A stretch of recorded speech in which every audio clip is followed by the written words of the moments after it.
വെനസ്വേലയിലെ ഫിൻക ബെത്താനിയയിൽ നടന്ന ദിവ്യകാരുണ്യ അത്ഭുതം.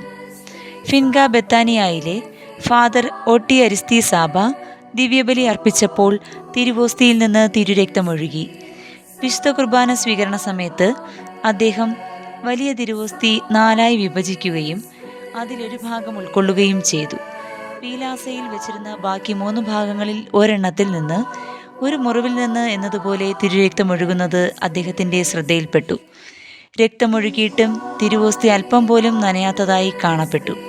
ഈ അത്ഭുതത്തെപ്പറ്റി ശാസ്ത്രീയ പരീക്ഷണങ്ങളും ലബോറട്ടറി പഠനങ്ങളും നടത്താനായി ഒരു കമ്മീഷനെ ലോസ് തെക്കേസയിലെ മെത്രാനായ പിയോ ബെല്ലോ റിക്കാർഡോ നിയോഗിച്ചു.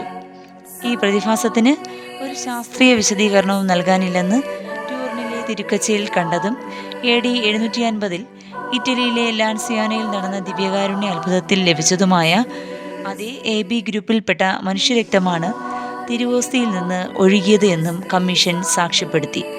തുടർന്ന് അത്ഭുത തിരുവോസ്തിയോടുള്ള ആരാധനയും വണക്കവും വർദ്ധിപ്പിക്കുകയും ലോകമെമ്പാടും പ്രചരിക്കുകയും ചെയ്തു.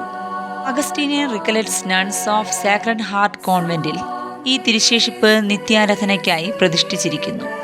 1981 നവംബർ 12 അവിടെ എത്തിയ ഡാനിയൽ ജെ സാൻഫോർഡ് എന്ന യുവ തീർത്ഥാടകന് അത്ഭുത തിരുവോസ്തിയിൽ നിന്ന് തീജ്വാലകൾ ദൃശ്യമാവുകയും 30 സെക്കൻഡ് നേരത്തേക്ക് അതിൽ ഹൃദയമിടിക്കുന്നത് പോലെ കാണപ്പെടുകയും ചെയ്തു.